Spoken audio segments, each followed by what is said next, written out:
we had a beautiful time on the Basingstoke Canal. Yeah. And then it came to... trying to leave, which we still haven't accomplished. We needed to go back down the 17 locks. And we got lucky. In the morning, just as we got up and were getting ready to go, we got passed by Let It Be, the boat that had joined us on the way up. So we were like, oh great, somebody we already know. We can go down the locks with them. And it was going really well. Yeah. Like, we had a nice little routine set up where I'd go ahead and set the lock, and then the boats would come in. And Joe borrowed Guy was the guy on Let It Be, and he lent us the bicycle so that Joe could ride ahead on the long distances between the locks. I'd be showing up just as she's opening the doors, then Guy'd come in beside me and close up, get up, everything starts moving. And I'd be on to the next one, and they'd shut the... Yep. We were like 4 or 5 in. I got distracted as the boats were going down. Don't get distracted. Don't get distracted. When you're on the lock. Because Guy calls me up and he's like, Mike, I can hear something straining in your rope. I had, up until that point, been using this brass object called a fair lead to hold the boat in place. Notice this isn't on the boat anymore. Not on the boat anymore. So as the boat's going down, normally what I've been trying to do was kick the rope out of the fair lead so that as it goes down, the boat can just move wherever it needs to. But during that initial portion right at the top, when the boat is still high above the water, the fair lead's quite helpful. The rope was indeed creaking, and as I ran over, the rope didn't give way. The rust gave way. And so this thing, thankfully, only shot 4 feet through the air onto the other end of the boat. And we get down to the next lock, and Guy had gone in front of me. So I'm pulling into the lock where Let It Be is sitting. And just as I'm getting up towards the end, I throw her into reverse to slow down a little bit. And I just started going backwards. And I kept going backwards. And I helpfully shouted, "You're going the wrong way." Yeah. Aren't I funny telling you you're going the wrong way? Yeah. And Guy's laughing as well. Yeah, everybody's laughing at me. But he keeps going the wrong way. I'd somehow shattered the shift cable, which I didn't figure out for a while. What I figured out at that exact moment was, I'm going backwards, and it doesn't matter how far I push it forwards, I'm going back faster. It was really funny. And you were laughing at the time. Yeah, so. I was laughing out of the sort of mortal fear of running into the bank. I was able to figure out that one of the things you can do with an engine when you are jammed in reverse is shut it off. I dived into the engine bay to discover that, sure enough, the cable had broken. Our shifter cable has been severed. It broke. How did that happen? Good question. Looks like metal fatigue. There was nothing we could do. We couldn't fix it there and then. We had to get a replacement part. Yeah. Do we stay between these two locks where there's no mooring, or do we try and make our way down? We got so much help. Guy was a total hero and was ready to help us out however we needed. Also, the guys at everybody at the Basingstoke Canal Authority was jumping to help us out. They would have sent somebody to help us out with getting to a marina and everything. But at the end of the day, because of their timings, we didn't want to be stuck on either of those two flights. We wanted to move down to the section above Woking. So we thought about Guy towing us, but then he actually came up with the idea of tying the boats together side by side and using his propulsion to propel us both at the same time, side by side. Of course, first we had to get into the first lock beside him because he was already there. We, the three of us, towed. Well, actually, me and Guy towed. You and Guy towed. I jumped onto the top with the large pole that we had, and basically gondoled.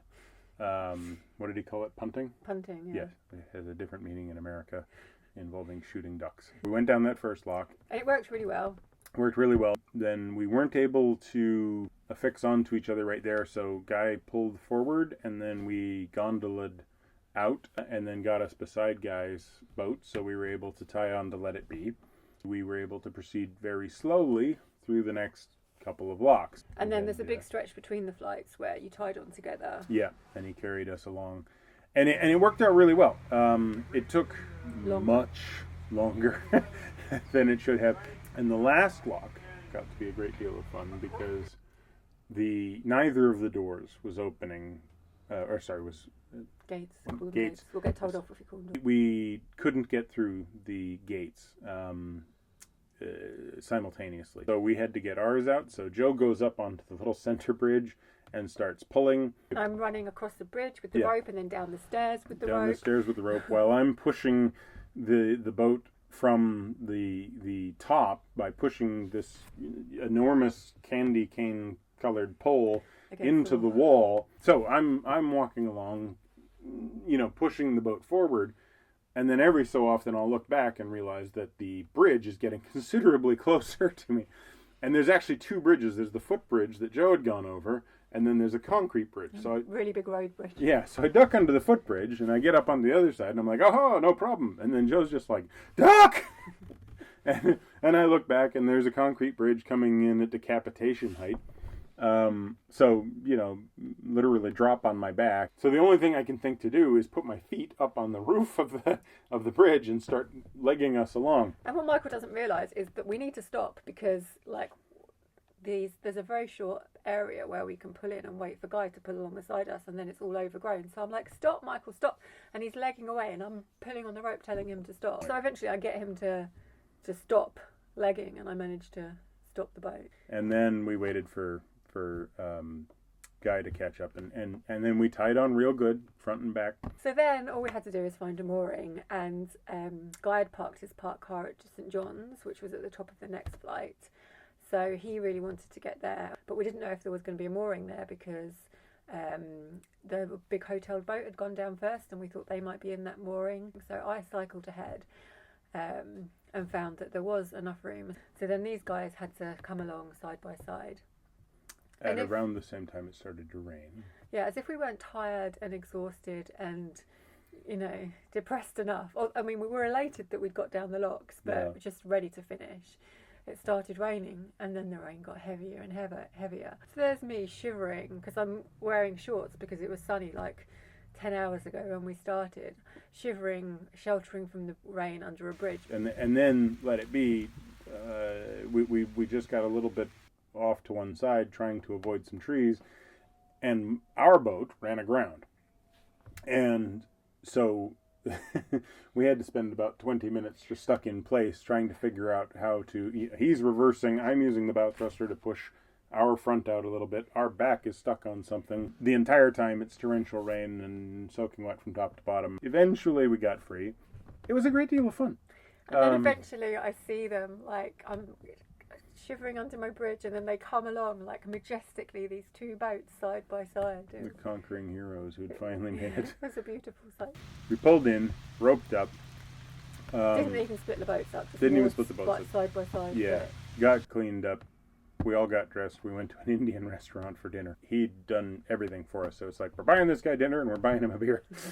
That was really good food. And it was really great food. Then the next day we could just sleep in, relax, and then Guy very kindly offered to take us to get a new transmission cable. So we went to sleep. Nice night's sleep until about 6 a.m.? 6 a.m. 6 a.m. When the bilge pump kicks in. So I'm fast asleep, and I hear Michael opening the back doors by the stern. And in my dreamy state, I'm why is he going to look at the transmission cable? He can fix it later. I'm bailing water out the back end of the boat with a plastic cup. Quite a large amount of rain was falling on us. Yeah, it'd been raining since we arrived the night before. Yeah. And apparently two very, very small holes had filled up with some muck. Some very important holes had filled up with some muck, and that led to the engine bay starting to flood. There's some grooves underneath where the board goes down that covers the engine, and they collect rain, and it trickles along, and then it goes down by the board over the weed hatch, and then it's supposed to empty out the back end of the boat.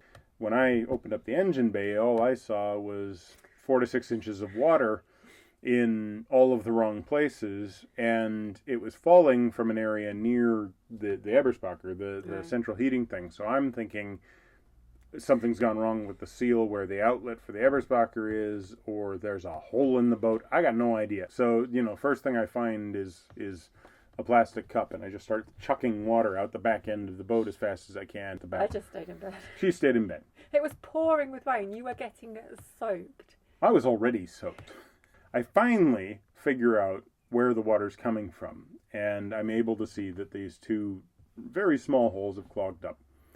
And I try jamming my finger into them to get it. I try bits of kindling that are still hanging around. There's, all sorts of nuttiness trying to get them clean. And I can't for the life of me figure out how to get them, and I don't have a tool that I could think of to clean them with. I can't explain anything. I'm not explaining anything that's going on. I'm like, get me the transmission cable, the snapped one from last night. And she does, to her credit, she doesn't go, what? She just runs off and gets it. And brings me back the transmission cable. He's fixing the transmission. Yeah, she thinks I'm fixing the transmission. I don't know what she thinks I'm doing at this point. I'm going back, and I just start reefing this broken transmission cable into these holes. They instantly clear, and the water just drains out through them. Yeah, so the bilge pump's still running, and then we're worried about that battery because it's on a separate battery. It's on the engine battery running out. Until I have to turn on the engine, which isn't in neutral because there's a missing shifter cable. So I have to get back out, open up the engine bay, which means opening up the tonneau cover, so it's raining on top of me again, climb down into the engine, and manually shift it into neutral. Turn on the engine. I haven't manually shifted it into neutral, I've manually shifted it into reverse. Turn off the engine as fast as we possibly can. Okay, shift it the other way. Okay, maybe it's in neutral now. Turn on the engine. And by the way, I'm standing on the engine. This great big thing vibrates to life. And it's going forward now. It's about 8 o'clock. Yeah, we had waited till a reasonable hour. Yeah, because we were trying to be nice. Because, but eventually I got it into neutral. Just in case everyone had slept through the, the banging and crashing. But, eventually get it into neutral. Okay, now we've got it going. Now we've got the Eberspacher warming up, which means my clothes can slightly dry out. As if the morning wasn't as much fun as it could possibly have been already, I go to the front of the boat and find that it's leaking again. This is the same leak that we had the first time, and I thought I'd patched it with my little rubber bolt patch job because I thought that's where the hole was. And it turns out it wasn't. It was that damned antenna, which I'd realized that the person who'd last attached it had done an incredible job of waterproofing it by cramming in a bunch of newsprint around the BNC cable that was coming out through the hole in the roof. Don't have an inspection camera or anything, can't see up there. Pull down the speaker, shove my cell phone up in there with the light on. There's no way for me to actually see what I'm videotaping, so I just, hold it up there for about a minute while it's recording. And sure enough, there it is. There's a water droplet. And it's going from the hole in the roof where that damn thing was. Now we know we need to do a whole bunch of other repairs. Guy generously gives me a ride over to a marina. Got a new transmission cable. Got some epoxy to fill some of the holes that were left by the antenna being removed. Yeah, about 25 minutes of work. Michael has never so much as looked at a transmission cable in his life, but was able to figure out how to pull the cotter pins out, get the thing attached. Learned what a cotter pin was. Learned what a fair lead was. But, yeah. See, that's the thing, like, all these problems, like, when it happens again, you know exactly what to do. Rely on your luck. I mean, the funny thing is, okay, the bilge pump woke us up at 6 a.m. and I had to run out there to bail the water out. But the only reason the bilge pump was working was because the batteries weren't working the first day we got out of Pierford, because the bilge pump had not been looked at in I don't know how many years and had melted out its own wiring and wasn't functional. So thank goodness the batteries failed that first trip, otherwise the bilge pump wouldn't have got fixed. Yeah. And then the transmission cable breaking is the thing that saves us the next morning. Although I now have a drain cleaner. And how lucky were we that we were in the locks with Guy, because if not, we'd have been stuck halfway down the 17 flights. And the other thing is just how incredibly helpful and friendly people who do this are. Yeah. From the lock keepers and the people who run that are just on the phone for the Canal Center. Everybody's so friendly, so helpful. It's funny though, because Guy said, I was really happy when I went past your boat, because I thought, I'll have someone to go down the locks with. And then at the end of the day, when he's like sopping wet, from the rain and like tired, and I'm like, you still happy that you met us this morning? You know, you figure it out, you make it through. There's a lot of challenges. These are not the hands of a programmer anymore. These are I have no calloused and oil covered. Callous. It's actually hilarious. The iPhone no longer recognizes either of my thumbprints. At the end of the day, we're up and running again 24 hours later, yeah. with only minimal real inconvenience, not really that much expense. A definite conviction that we should and will buy breakdown insurance, but we haven't done it yet. Yeah, well, you say that. If we'd had breakdown insurance, people might have just phoned up straight away and not learned what we learned. And that's true. I still want breakdown insurance. So what are we talking about again? I'm a performing monkey. A what? A performing on key. All right, take 17. We moved it manually, about a 30,000 pound rubber duck at this point, basically, into the canal. It was already in the canal. It was already in the canal. It was well in the canal. Into the lock. So, yes. I'm going to sneeze. She's going to sneeze. No. She's not going to sneeze.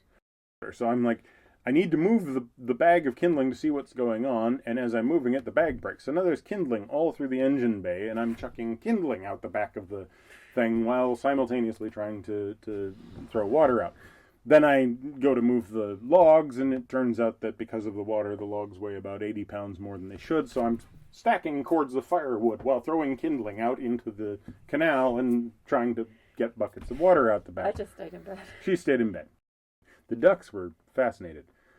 The key things, the most important things. Have fun, live, learn, try not to drown.